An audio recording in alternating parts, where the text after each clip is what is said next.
Alrighty, tonight we have a pinion seal to change out here, as you can see. She's even misting oil droplets at the tailgate here.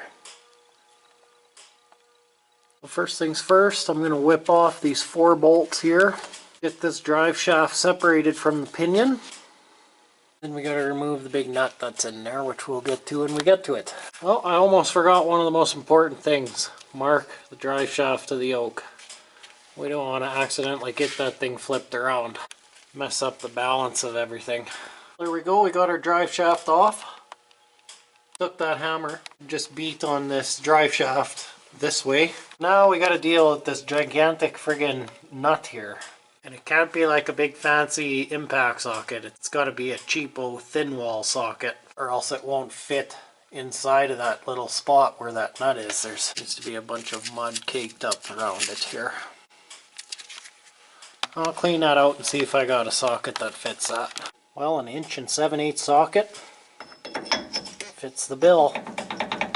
I'm going to have to grab a big pipe wrench or something to be able to go onto here and hit the floor and prevent the thing from turning as I try to loosen it. These nuts are apparently on there ridiculously tight and probably have Loctite too, I don't know. I don't have a beast impact that fits these sockets. There.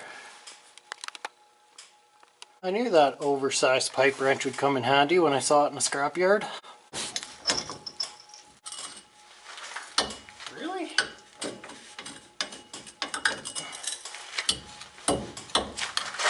Well then.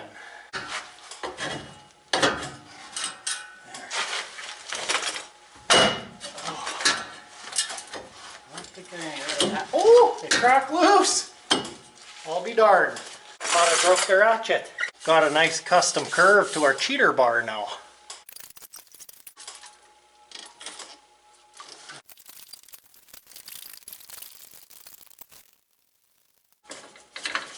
There.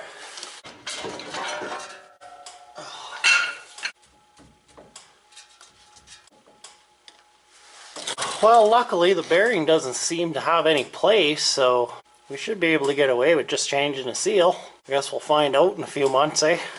Well, I beat on it with the hammer for a while and thought, well, you know what, I'm just going to go ahead and buy a nice 2-jaw puller tomorrow or something. Maybe borrow one from a neighbor. But then I remembered I had this crow's foot puller thing. And I thought, what are the chances that it'll go up onto this yoke here? And well, as you can see, it seems to be working. As long as I don't snap those little bolts off.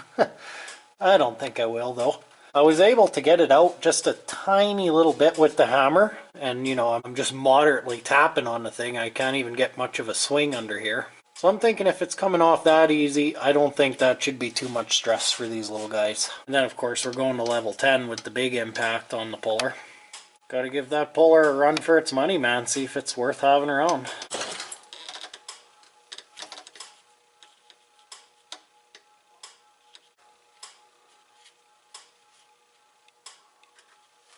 Good enough. Moment of truth.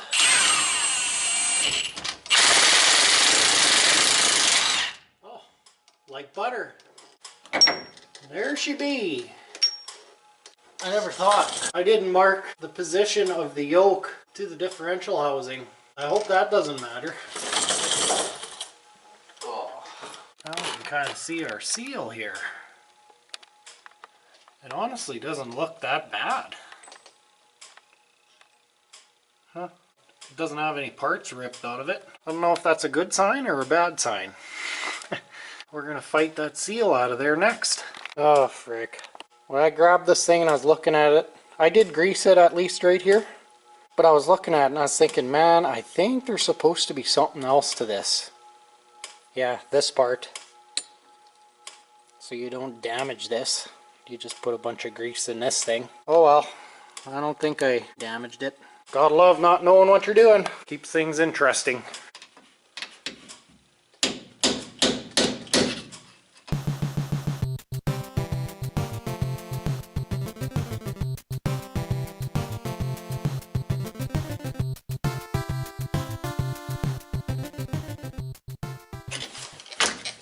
Yeah!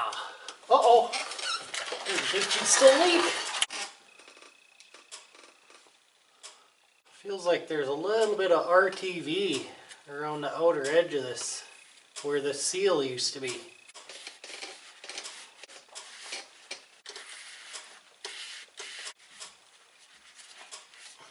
Well, that's how she looks on the inside. Yeah, even with everything all out there, the bearing still feels nice and tight. I think he might have got off lucky here. She might not be too harmed. I'm gonna have to pick away at this old RTV with my fingernail or some memory cloth or some Scotch-Brite or something. But I'll get back to you when I'm putting the new seal in. Alright, time to slap in our new seal. Now, I wasn't gonna do this, but I figured since I saw a couple other people do it and it's pretty easy, I just went ahead and put a little bit of this gasket maker on this surface that presses into the differential housing there. I don't think it'd be necessary, but that's just my opinion, and might as well be safe, I guess.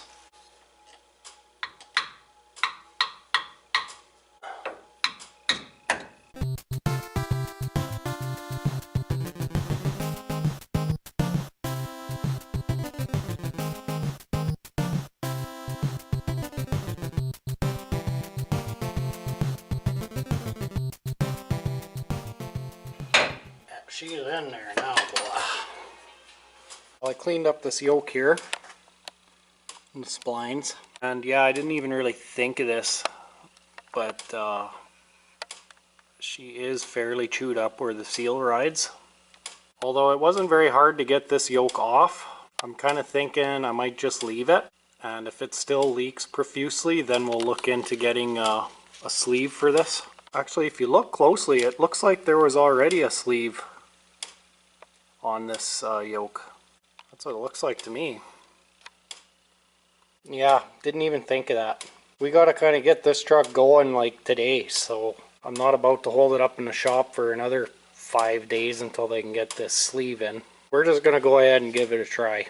I'm sure we could live with a seep, but if it's pouring oil all over the place, we can't live with that.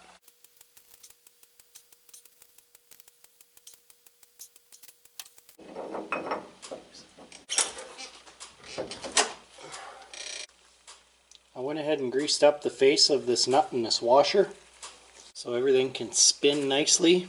Help with pulling that knuckle back into the differential.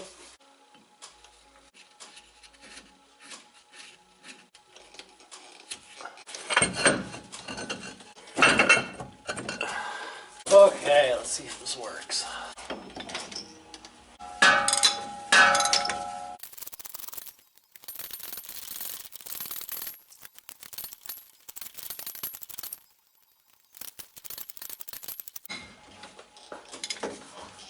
Oh, there we go, she's on. Whew.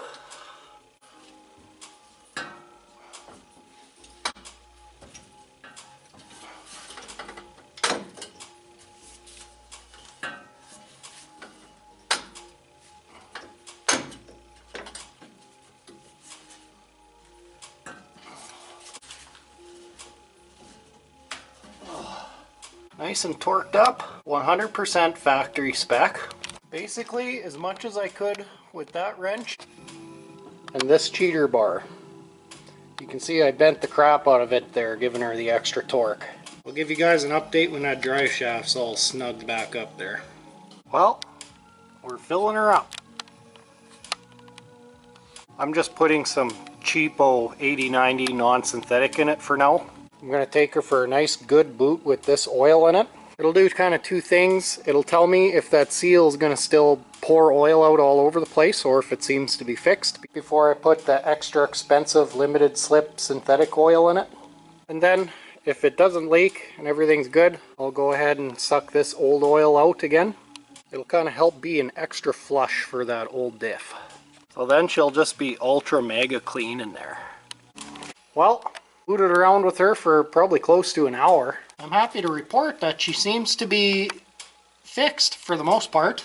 It leaked out like one drop for that whole drive. I kept getting out and checking it, and there was one little drop that just slowly, every time I checked it, it was a little lower, and then by the time I got home it had made her back to right there, as you can see the wet spot. I already contacted my cousin and asked him about it. He says it's fine if we just rock her like this for now. At least she ain't dumping her fluid out all over the place. And he's just going to check it once in a while. Maybe in a year or so, and we both get some more time, he's going to think about getting a new sleeve for that yoke there. And probably a new seal while we're at it. But we'll see. If it's not going to leak too bad, just top the diff fluid up every time a person changes the engine oil, and I'm sure it'd be just fine. I'm going to go ahead and suck this 80/90 out, put the fresh fluid in, and call this one done. The new fridge pump's working like $1,000,000. This one pumps way better than the last one did right off the get-go.